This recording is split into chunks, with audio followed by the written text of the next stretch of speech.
Good afternoon and welcome to another episode of the Bookum Show. My name is Kyle Colley, and this is a special episode of Creators Talk Podcast, a podcast for creators to tell their stories, ideas, and their process for how they create. This episode is brought to you by Bookum, the book community's new and best way to host dynamic online book clubs. Download the app and start your book club today at www.bookumapp.com. Make sure to like, comment, and subscribe to our channel. My guest today is the multi-talented Tonya Mosley. Tonya is the Emmy Award-winning journalist and the co-host of NPR's Fresh Air, which is celebrating its 50th anniversary this month and is one of public radio's most popular shows. She is also the founder of TMI Productions and the host of Truth Be Told podcast, an advice show about race, Black stories, and growing and thriving in America.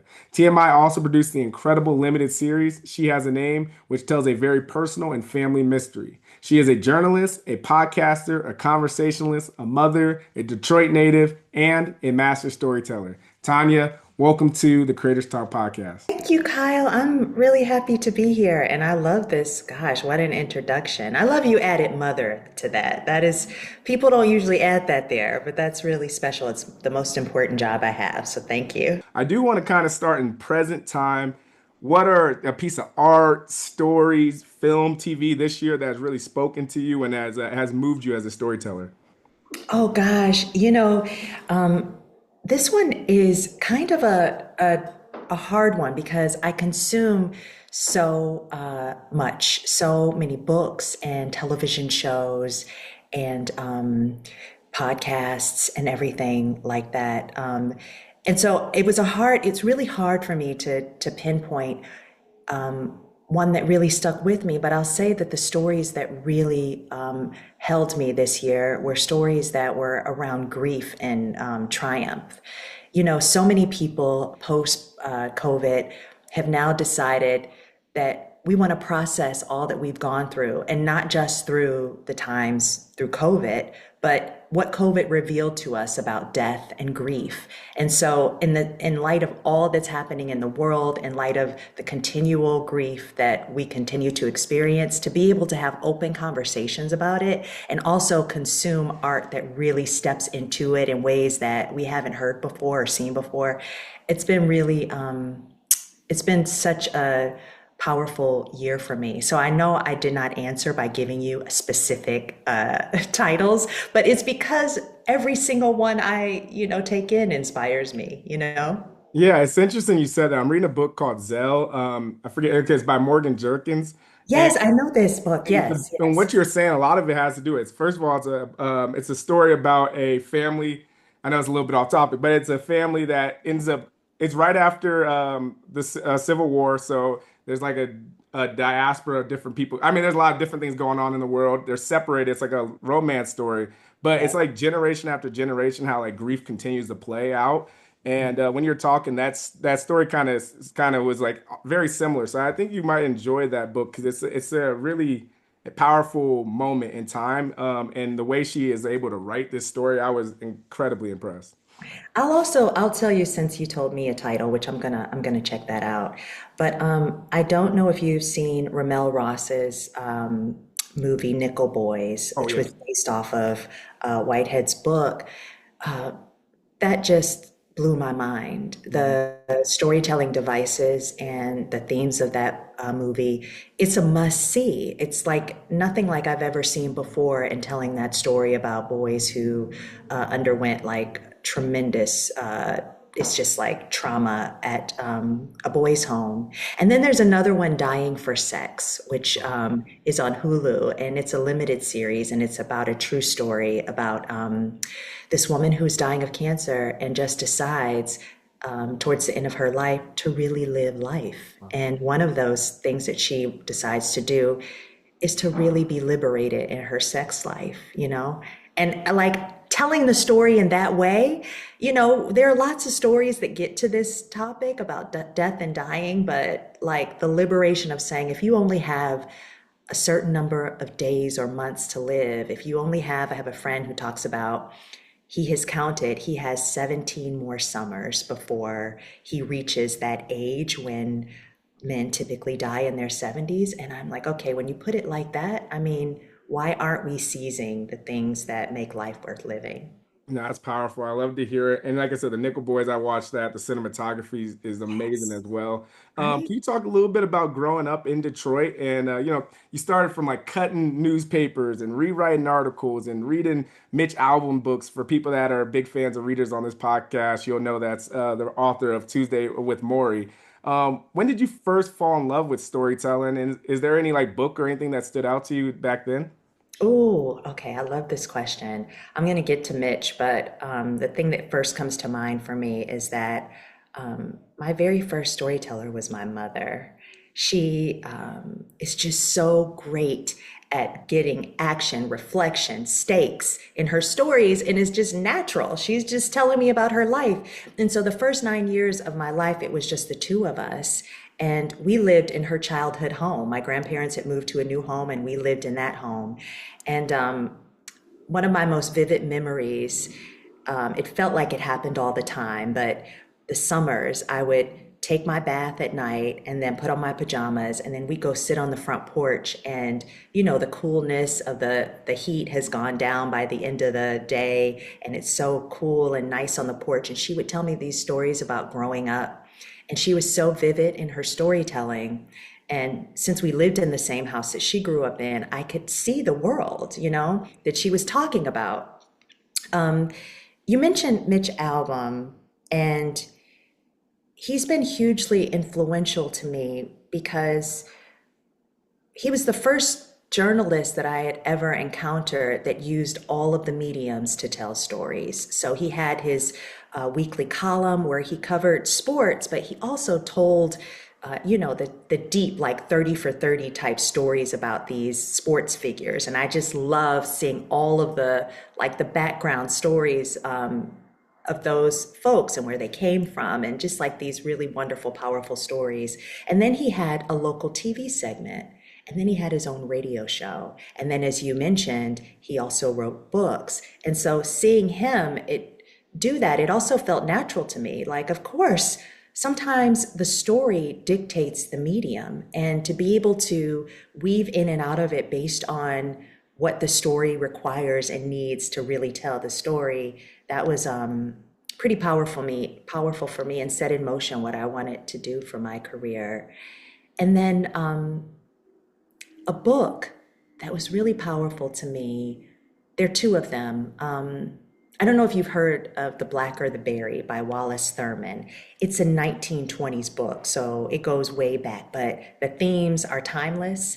It's about colorism, it's about racial strife, but the characters are so salacious, and it's high society, and it's just like a really good riveting tale. It's like such a great book.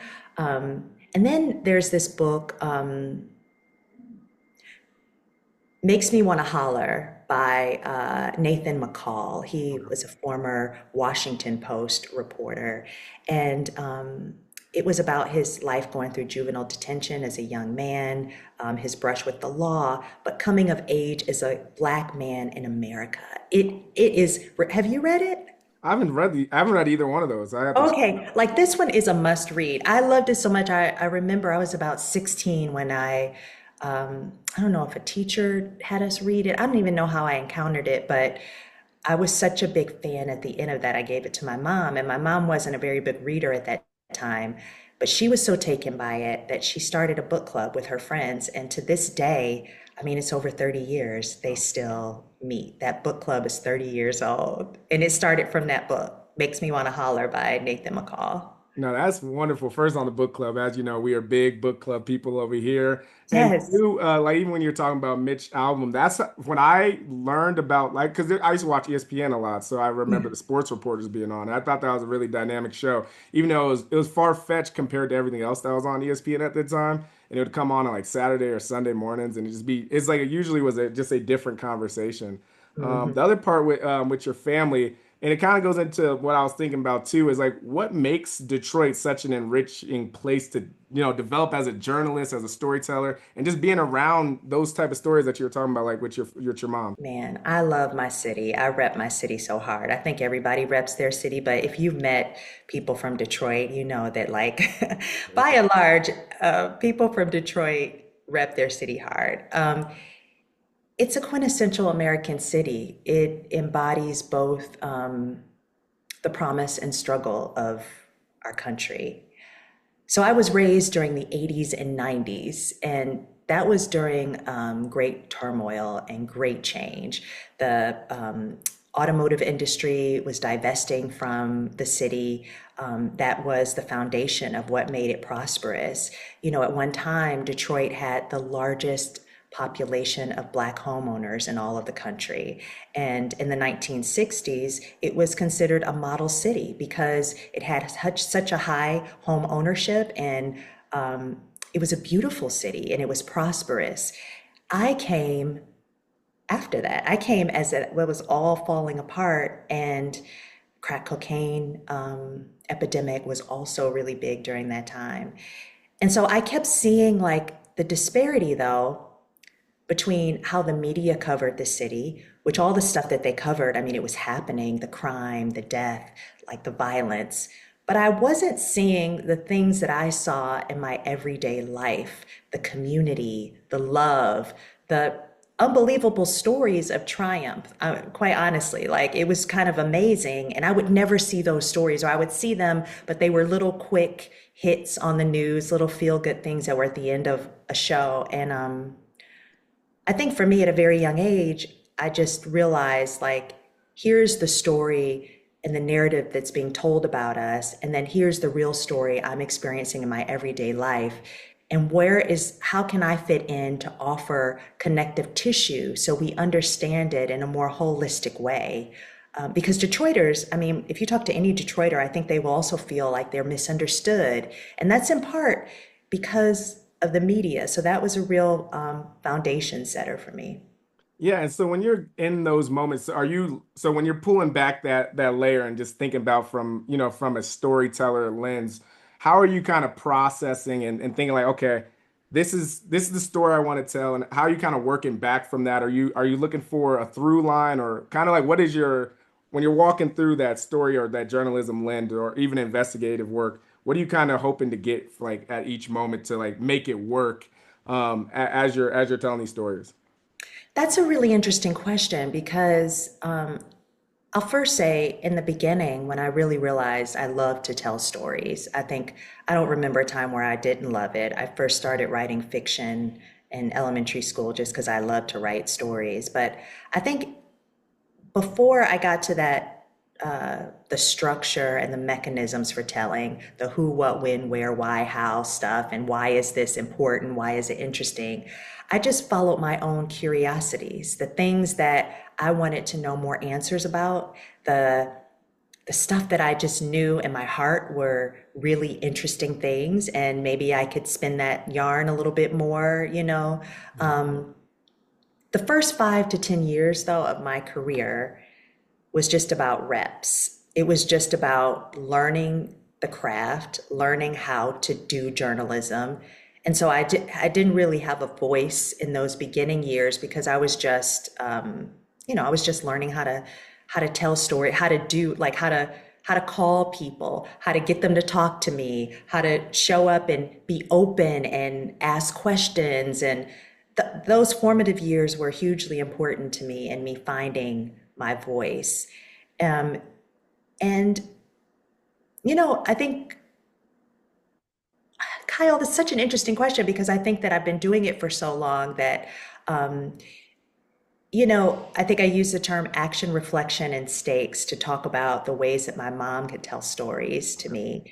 And when I'm looking at a story, I'm looking at what is the action, what is the reflection of that action, and what is at stake with this story.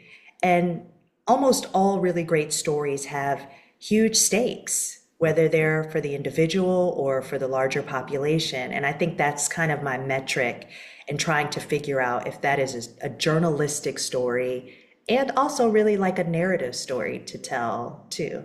Yeah, the reason I asked that because although I was a political science major at Morehouse College, I kind of had two different minors. So I was a film studies minor, and I did a lot of journalism. And you kind of do two different things. Like when you're in film, it's kind of, yeah, if you think about it, like the hero's journey, where, you go from Yes. point A to point A to Z, basically. Where in journalism, it's kind of more like in Ready on Mace or whatever they call, like when you hit the middle of the story, especially in sports journalism, I'd say, where you're like, okay, here's the moment that kind of took over this. And then you work backwards and say it was, okay, so I think it's two different styles of journalism. That's kind of why I was curious, or just storytelling in general. I think that's kind of why I was asking that.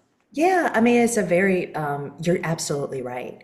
And I've I've sat in both those seats and done both types of storytelling and both types of journalism.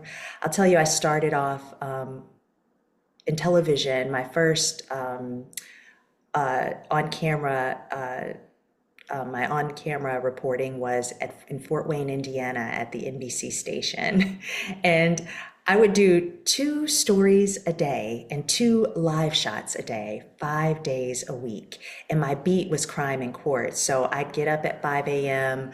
I'd manually pour over police reports. I go to the police station, manually pour over those reports, stand around to kind of wait and talk with police guys and detectives to kind of get tips and stuff like that. And then I go to the courthouse and do the same thing where I pour over the records and that kind of stuff, that kind of reporting. I was searching for news. I was searching for what happened last night, what's happening this week, how can I report out that information?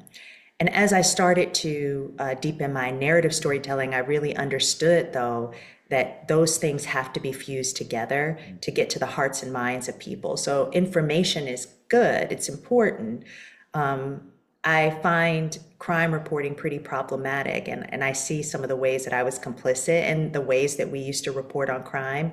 But I understood, after a few years that like having that humanity and weaving a narrative, even in those stories, is very important for us to understand why it's important. No, I love that. And to that point, can you talk about the story of starting your own production company, TMI, the Truth Be Told podcast, and ultimately sharing your unbelievable and moving series? She has a name. Oh, thank you. Well, I was fortunate enough to obtain the rights of my podcast, Truth Be Told, from KQED. That's a public member station in San Francisco. And that was back in 2019 is when I started that podcast while I was working at KQED as the Silicon Valley bureau chief. I was covering tech, and the bosses at KQED approached me and said, "Hey, we have this podcast property, and it was a podcast that was hosted by another host many years prior when Obama was president. But now we're in a different time and we want to know what you might bring to it and what you might do." So I actually took that podcast, I listened to all of the old episodes, and then I thought about what I might want to do with it, what's needed in this moment. And again, this was like 2019. I held like several community sessions. I held one in San Francisco, Oakland, then I went down to Los Angeles and even Detroit. And reason why I did that, I had held like community meetings to talk about what people wanted from a podcast about race and in this moment.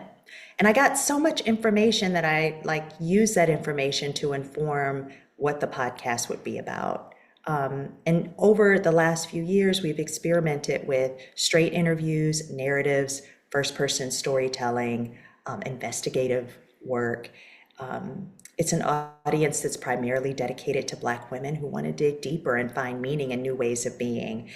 Because really, the truth is we're all walking around with stories that, I know this might sound cheesy, but that could save someone else. We just have to be brave enough to tell them.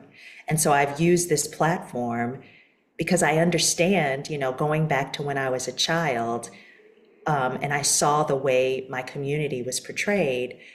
I think having real unfiltered discussions about the Black experience from different points of view really helps people understand their place in the world. And I know it because listeners tell me this all the time, and it's what I need and want. So as well as offering people what they've told me they wanted, I'm also kind of satiating the thing within me that I know I want and need. No, I love that. And to that, can you talk about sharing your story as well? I mean, the your about she has a name because I think to your point when you talk about these black stories, and I think a lot of people can relate even if they haven't gone through the exact same experiences. They've had relatives that have had, everything in between. So I think when you tell those honest stories and get to the truth of the matter, it speaks to people. We say it a lot on this podcast, like what's most personal is most general, because a lot of times, Mm. to your point, when you tell those honest stories, people are like, okay, I know where that's coming from. I've been in that situation, or I felt that feeling. So yeah, can you talk about that series as well? I love that saying, the most general is the most personal, because it's really true. So I'll keep this part short because it's pretty a fantastical story, and I would recommend that folks out there listen to She Has a Name. You can find it anywhere, any podcast platform, but it's about this journey to find out what happened to a sister that I never knew I had. My father had a daughter who disappeared in 1987, and I would not find out about her or her disappearance until I was an adult. And in 2020, during the pandemic, her remains were discovered, and she had been murdered in 1987, and authorities could not identify her body, and so they buried her in an unmarked grave. It's a grave site that is for folks that are Jane and John Does, and it was through DNA uh, excavation and DNA evidence that they were able to tie her to my family. And so the podcast really takes a look. It goes back in time to figure out what happened to her and also what happened to my family. Yeah. And Kyle, I honestly believe that my entire journey as a journalist prepared me to tell this story because I needed to really witness the bravery of others who had experienced loss to really understand what happened in my family and really tie it to that larger truth that you're talking about, really about the truth about being human. So while our story was singular, the suffering is universal. And sometimes you have to tell your own story, not because you're ready, but because someone else needs to hear it. And in this case, I had been ready to take it on. It was finding her remains that really was the ignition to really take on the story. Wow, that's powerful. The thing I when you're I don't want to get into too much of it, because I do want people to listen to it on their Yeah. own. But I was listening to Ryan Coogler when he was giving a conversation about sinners, and he was talking about this feeling of the twins, how connected they were, and he talked about how really studying twins and how they think about it and how they feel connected. And there's a part in the podcast where you talk about at the age of like was it elementary school, you had Yeah. thought about having a bigger sister, like. So I'm curious of did you feel this? I know you said it as you didn't know fully, but did you have like an intuition or a spiritual sense that you might have had a sister in the past, or even as it ended up being in real life? Yeah, so I want to preface what I'm about to say by telling you that I'm a little woo-woo, okay? So I believe, I'm a hugely spiritual person. And one thing I sincerely believe is that sometimes our souls know things that our minds haven't caught up to yet. And in this case, I had a vivid imagination. As I told you, I wrote a lot of fiction. Wrote a lot of stories when I was a kid. And I had this like I imagined that I had a big sister and her name was Anita. And I used to tell people that. Like I told classmates, like, oh, I have an older sister, her name is Anita. And in the reporting of this story for the podcast, I went back to my family. I went back to my mom and my grandparents and my cousins, like to really test my memory. Like, did you all know it? And maybe I had heard it or we had talked about it and I knew somehow, but I couldn't really tap into when I had known it. And they didn't know it. They didn't know I had a sister either. So that was just, it's an amazing thing that's more than a coincidence, I believe, because Anita, my real sister, was several years older than me. My father was older than my mother, and he had been married previously. And he had a daughter. And so when I was 9 years old, she was 27 years old. And the the sister that I had imagined was an adult, and she was beautiful and she was successful and she was just all the things that I had imagined I wanted myself to be when I came of age. And I found out in adulthood that that vision was actually true. Yeah, that's powerful. That is very true. I love that. And can you talk just a little bit, like how has that story or just telling that story changed you as a journalist, and how has it like, impacted you as even how you deal with your family now? First off, Kyle, I want to say I really am enjoying your question. So, um, you know, I would say that it taught me that journalism isn't just about finding the truth, it's about finding the courage to live with that truth and what the truth reveals for us. The truth is not just, okay, we know some facts, we have some information, and okay, we're informed. It really is what comes next after that. And as a family member, it showed me that love doesn't really end with death. It just changes form. So we honor the people we've lost by not forgetting their pain, but by transforming it into purpose. And I told that very singular story on She Has a Name, the letters that I received from people who told me their family stories of loss and grief and suffering. They saw themselves in this story, and it allowed them to sit with and grapple and face the things in their lives that they might have suppressed or they felt shame about. And I want to bring up shame because I think shame is such a powerful thing that keeps us from the truth. And being able to tell the story liberated my nephew. My sister had a son who I have a very close relationship with now, Antonio.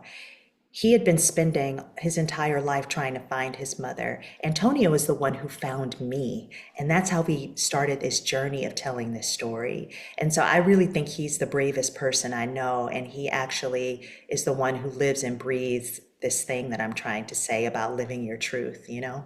Yeah, I love that. And when you were talking, it made me think of there's this saying that happened. It was in a Marvel movie, but I thought it was really good. He was just talking about it was like the vision or somebody said, what is love if not grief? I mean, what is grief if not love persevering? And I think that is so true. Like even what you're just saying, it's like that staying in that is okay. You know what I'm saying? I think sometimes we have to go through all those emotions as a human. You have to go through all of it, and it makes us better. And like you said, it helps us tell better stories too. What series was that in? I forget. I want to say it's in the WandaVision. Yeah, It is. It's okay. in WandaVision. I was watching that with my kids, I remember, and I think I wrote it down because I thought it I was was like, so that is a powerful. powerful line. Yes. I do want to shift now into a little bit of just you've interviewed so many authors, right? And one of the things we are a book podcast, we love stories. I'm just curious, like which authors have kind of pushed your worldview or the most and why? Because I think authors tell, they're rich in their storytelling and you get a lot of perspective from them. Yeah. So Toni Morrison is one of my all-time favorites, and forever. She will forever be. Um, and again, I'll just tell you that this is hard to give you my favorites Oh yeah, in no the worries. current context because I read two books a week sometimes, but I read a book a week. And I want to tell you though about something that happened while producing She Has a Name. Every author that I interviewed pushes my worldview differently. But what was remarkable about that time frame was that almost every book pitched to me during that time was about facing truth and loss. And it felt like the universe was saying to me, keep going. It felt like it was also reminding me of a truth that I had known as a child when I discovered reading and I became a voracious reader, and that books sometimes find us when we need them the most. They're not just stories, they're survival guides sometimes, disguised as like a great narrative or a piece of entertainment or an investigative series or book. And so, so many authors have really informed that. But I think every book, if it does its job, it's expanding your mind, you know? Yeah, it's like those breadcrumbs, those spiritual breadcrumbs you were talking about. They're just they if you have eyes to see, you can see it all the time. I think it's really Right. interesting to see in real time. Yep. Yeah, can we talk a little bit? I want to shift now into Fresh Air. It's the 50th anniversary this month, I believe, which is even crazier. I'm thank you again for taking the time to talk with us, specifically in this moment in time. What is just like currently your like normal working production schedule, and how do you kind of prepare for such a such a big show? Well, I want to say first off, what an amazing legacy the team at Fresh Air has created and built. It started in 1976. So, yeah, 50 years. And my co host, Terry Gross, has been at the helm that entire 50 years. And what is also kind of remarkable is that a lot of the staff has also been on with her for just as long. They like to joke sometimes, some of the folks that have been there that long, they'll say, no, I didn't start in 1976. I started in 1980. Like they'll make the differentiation. I'm like, okay, you've been there for a minute, okay? So Terry and I, we split the week. So the show, we have 4 interviews a week that air, and then Fridays are an archive show. So we split 2 and 2. And I prepare the same way I did as a reporter. I consume everything the person has created, that's been written about them. I really believe you can't ask good questions if you haven't done your homework. And so if I'm interviewing an author, I read the book cover to cover. I feel like the best interviews happen when preparation meets that genuine curiosity. So I'm trying to learn as much as possible so that I then can be unscripted. So then I'll have like a list of topics and questions that I want to ask, but I know enough about them and their work that I can let my mind wander and really listen to what they're saying at the same time so that I can use the knowledge that I have learned from their life and body of work to just have a natural free flowing conversation. That's like my goal. And so my 2 interviews a week with that type of preparation is actually a lot because I need to read their entire book, and sometimes I'll read their previous books if they're established authors. If I'm interviewing an actor or a director, I'll watch every single thing they've done. I'll try to read as much as I can about them. And then in an ideal world, I like to have some time to breathe and process it. But like in the real truth of the matter is sometimes it's like I only have a few days before I got to get right into it. And that's how it works. Yeah, and to that point, being such a legacy brand, how are you able to kind of carve your own lane and bring your own uniqueness to Fresh Air? This is a really good question because right, it's a legacy brand and it's known for one thing. It's known for those intimate, surprising, one of a kind interviews with Terry Gross. My goal is it isn't to actively carve out my own lane. It's really to get as close to the truth as possible and bring my full self to the conversation. And so I feel like authenticity is ultimately what audiences crave. And that is what offers me my own lane, you know? So like working on Truth Be Told and She Has a Name, I think were gifts to me in this context because it taught me my journalistic training sometimes kept me at a distance. And that's because I was doing prior to those 2 projects, pretty traditional television journalism and then audio journalism where I am not the story and I don't, I'm as much as I can be a neutral body in the sense. But what I learned and what I know is that like neutrality is a myth. Everybody comes with a point of view. And as long as the audience understands that point of view, they're along for the ride with you. It's not biased. They understand this is what they're getting from you. And I feel like Fresh Air sits in this middle space where it requires vulnerability. It requires that journalistic rigor, but it also requires me as a host to let my own curiosities take center stage, not really hide behind that professional distance. And Terry has done that so beautifully, so masterfully over several decades. And I'm weaving in my experience as a journalist and also a personal narrator to be able to bring that same level of curiosity based on my life experience to the show. Yeah, you were talking earlier about tech and Silicon Valley and doing reporting work there. Media landscapes have changed so much because of social media and the way we consume long form and short form, or even like you do public radio. Things are changing, right? The media landscape has changed so much. How have you all been able to, especially as a legacy brand, keeping the what's been great for so long? How have you been able to continue to meet your target audience where they're at? Because I think there's so many places you can find people now. You have TikTok and Bookum and everything in between where people are building community. So I'm interested how you all think about that. I'm of two minds with this, and this is just my own personal viewpoint, not representing NPR, but just really representing myself in this. I think that the media has to take a hard, long look at itself to understand that it may not have done its job to meet the moment for a long time. You know, the ability to find your tribe, to find your people, to hear voices that represent you is a huge gift. It's opened up the world. Those are the positives to this changing landscape. The negatives are the misinformation, the disinformation, the siloing, all of that stuff that has come with it. And I think we're at the beginning stages of that. And I think it might get a lot worse before it gets better. But I think that's what happens when something is dying. And I think like the traditional media landscape is dying.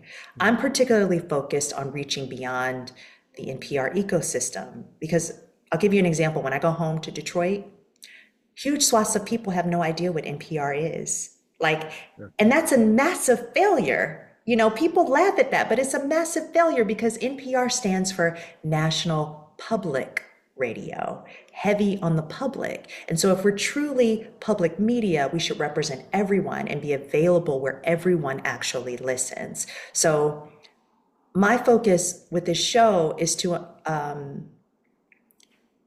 not only meet the audience that we have, which I value tremendously. There are diehards to public media who understands the value of it. And I want to keep that strong and vibrant and healthy. But I think it's also important that we understand where people are and we meet them where they are. But before we can do that, we have to understand that the people telling the news, the people who are sharing the news or sharing information and narratives, they have to come from different backgrounds and education levels and ethnicities and political affiliations. And it's not essential, it is essential to really fulfilling the public in public radio. Yeah, and to that point about public radio and just kind of like some of the attacks that have happened to as far as I'm just thinking about NPR or PBS, there's been like funding cuts and everything in between. Like, how have you been able to, make sure you kind of keep your, journalistic integrity and accessibility for people when you kind of are in a moment where public radio and is getting attacked and everything? This is a really tough moment. And I'll tell you, if I had the answers, I wouldn't be here talking to you. I would actually be out there like, I'd be like solving and handing out dollars to all of the member stations who are in a very serious way looking at a future that is pretty grim. A lot of public member stations will be closing or have announced that they are shutting their doors. And that means huge swaths of our country won't have access to the excellent journalism that those member stations provide. This is a moment of stillness for me personally, because I am someone who, I'm not a decision maker in this on the ways that we can combat it, but I know that doing the job to the best of my ability standing true to my journalistic principles while also offering all that I have to what I do is what I can do as those who are thinking about strategies and ways to connect and build and grow.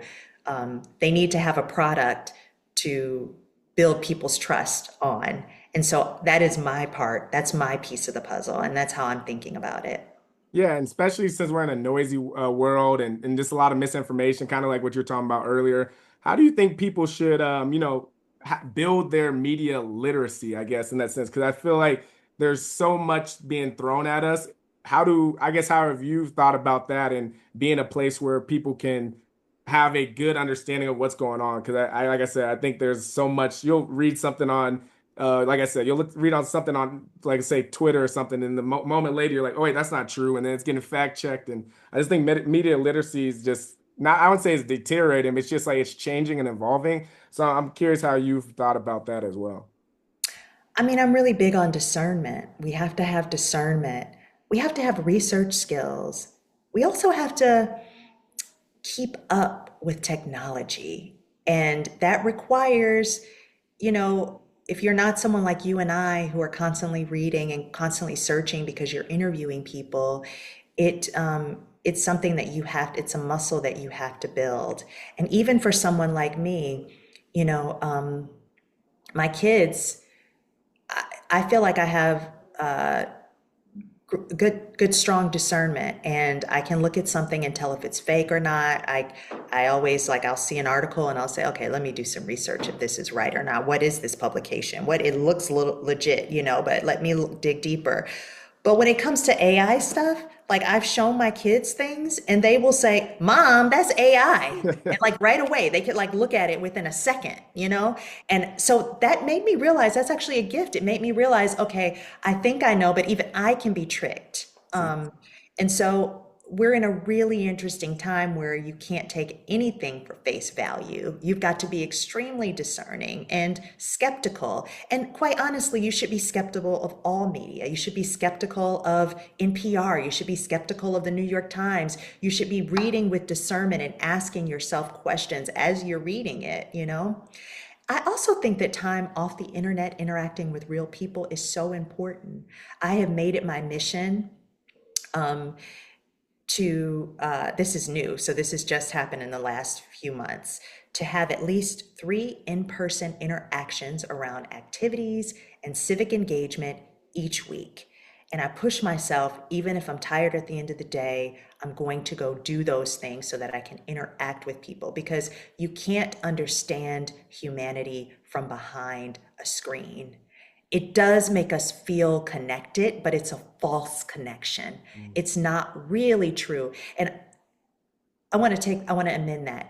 It's true. It's real, because I have built amazing connections through social.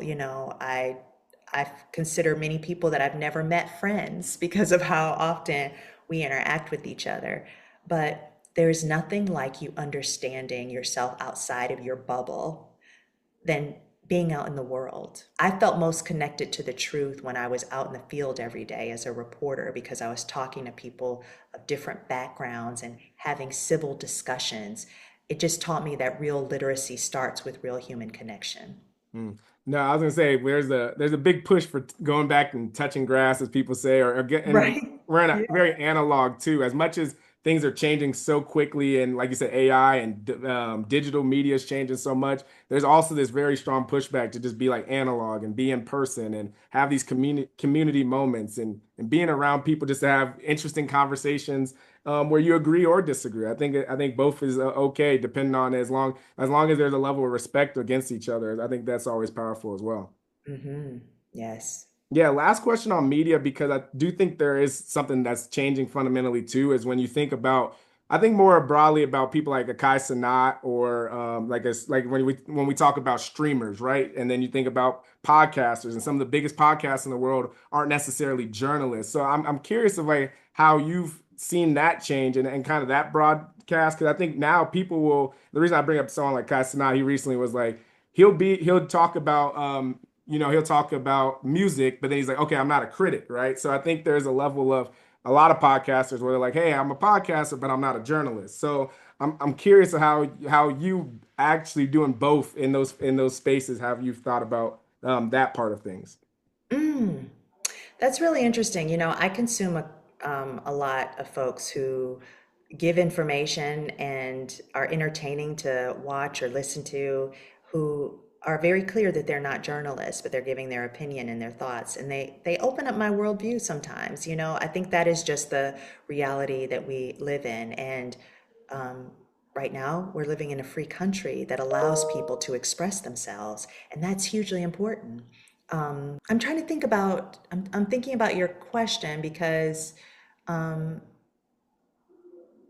I've throughout my career, I've really tried to show the full spectrum of humanity, and with a special emphasis on Black humanity, because I think that those are stories that we're only scratching the surface on being able to tell. Um, and I think that those types of streamers, they represent people. So, it's about representation and about you being able to see yourself fully and the people that you consume, as long as you are understanding, as long as someone says, I'm not a media critic, but here's my thoughts on the, you know, um, that goes back to what I was saying about, bias is like a natural human trait.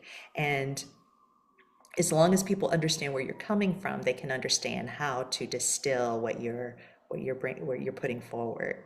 Yeah, it's like the Charles Barkley, where it's like you're in a position of being a role model, but you're also like, I'm not a role model. It's like it's always tough like that because sometimes you get this put onto you, and you're like, well, I'm not like that, but I do have an opinion. I think that matters. I do want to talk because I do want to get into your books and kind of wrap up, but you're talking about biases, and I know you've had a history of reporting on racial identity and storytelling in that space.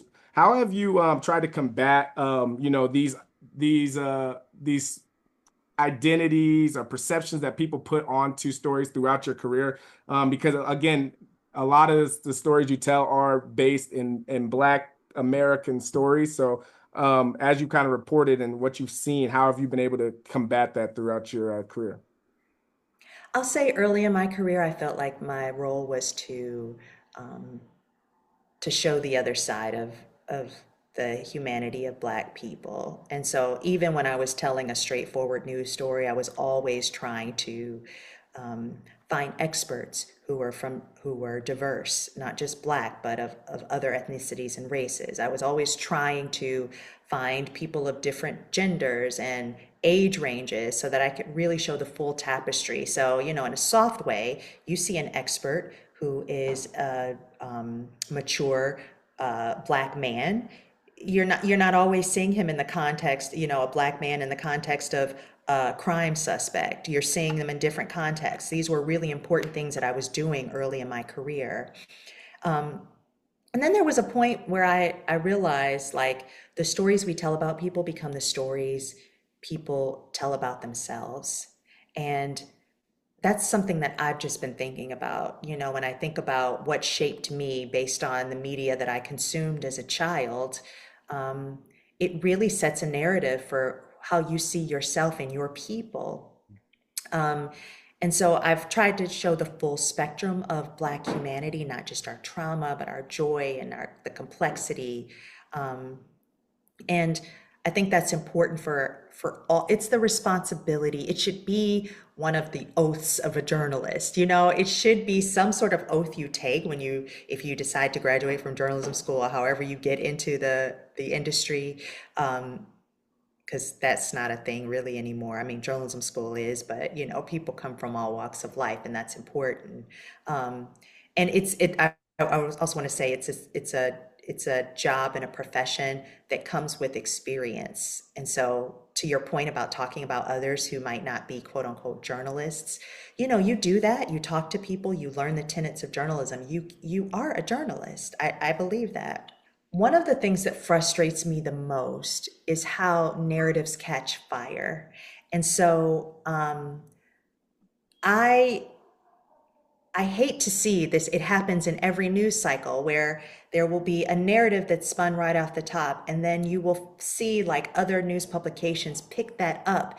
And as these newsrooms shrink, it becomes even more of an issue. It becomes more of a problem because in the end, all you're really hearing is one voice. You don't realize it, but you're just hearing the point of view of that original publication or that original report that then spread out throughout, and it's hard to turn back narratives. I want to see I want to see a spine from journalists. I want them to understand that like journalism is the fourth arm of democracy, and that all the things that we have learned over the decades, we have lived in a very privileged society where our rights really haven't been tested as far as free speech. So these are the times where we have to stand on those tenets of journalism, you know? Um, I also believe that more humanity needs to happen in storytelling, more first person narratives. We need fewer experts explaining life and more people sharing how they've actually lived it, you know? Yeah, I love to hear that. Let's talk about your reading taste. We always like to hear what people that come onto our podcast are reading. So let us know what you read last, what are you currently reading, and what do you plan to read next? Okay, this is a hard question because everything I read is for work these days. So, what I try to do is make sure that the things I read are things I want to read. And if I weren't working, would I be reading them? So, I just read a book that has become quite a stir. Elizabeth Gilbert's All the Way to the River. It's a memoir about she and um, her partner who died of cancer, and it's a pretty raw, revealing look at addiction and love addiction. And it's got a lot of mixed reviews, but I interviewed her for that book, and I found it to be uh, pretty riveting, pretty enlightening. I mean, she's a brilliant writer. Whether you agree with her putting it all on the page, you can't deny that. I'm currently reading, okay, this is a dream. I'm currently reading Mitch Albom's new novel, Twice. And it's about a man who can redo his life and like has a second chance at almost everything. And I'm going to be interviewing him in about a week, and so it'll be a full circle moment. I please listen to it because I like I'm I'm so excited to be able to be in conversation with him. He's had such a huge influence on my life. And what I'll be reading next is Ada Lamone's new poetry collection, Startlement. So she was our most recent Nation's Poet Laureate, and she has written a really full-bodied collection, and she has a point of view that is really strong, and so I look forward to really digging into that. But really, reading is like breathing for me. It's like it's not optional; it's essential, and so uh, yeah, that's what I'm reading. I love that saying. And to end this podcast, we always ask a two-sided question, but you really did answer the first side of it. So I will just leave it to the back side of it. What would you like to see less of in the book world? I mean, Mm. sorry, in the media world. What would you like to see less of in the media world? Oh, less talking heads and interview shows. Even though I host an interview show, I just think that narratives are so strong. When I was in high school, there was this documentary, Hoop Dreams, about these two aspiring basketball players. They were trying to get to pro from Chicago, and the director of that, did I call it podcast? I meant documentary. Yeah, it's documentary. Followed them for 5 years, and the truth telling in that documentary, have you seen it? I have not seen this one. You gotta, okay, look, Yeah, this weekend when I you're got some chilling, stuff I gotta watch. look up Hoop I'm free Dreams. this. And then I want you to send Hoop me a Dreams. message. Okay. Oh Hoop yeah. Dreams. And I want Okay. you to send me a message. You're young, so of course this predates you. Okay. But Hoop Dreams I'm is familiar with it. probably one of the best documentaries you will ever see. And I am always trying to live up to that level of storytelling. Okay. It is just slice of life, documentary style, 5 years, two families. It's just remarkable. I want to see more stories that give us a deeper lens of who we are, even the people we don't agree with. We have to understand how those origins came to be. And we are not getting it from talking heads. It's just not. I'll leave you with this. I mean, we need stories like we need food, water, and sleep. It's like what helps us understand our place and move through the world. That is what we need. And so I want to see more of that in our media overall. I love it. Thank you so much, Tonya. Please let us know where we can find you. Again, thank you for being just a master storyteller, telling stories because stories change us. They tap into the human spirit. But yeah, let us know what's coming up in your world, anything we should support, or where we can at least find you on the internet. Sure. Well, you can listen to Fresh Air wherever you listen to podcasts. And if you're still one of those radio people who are turning the dial, you can find us on your public member station in any city throughout the country. It's a national show. You can also check out my podcast, She Has a Name, which is an investigative series. And truth be told, on any of your feeds where you get podcasts. And I have a book announcement, my own book that will be announced coming in the next few weeks. So look out for that. And you can follow me on Instagram at Tonya, Tonya Talks, Tonya Talks. Thank you so much, Tonya. And yes, when the book comes out, please, you're always welcome. And we'd love to talk to you specifically about the book. That'd be a pleasure of mine. Kyle, it's been a pleasure. Thank you so much.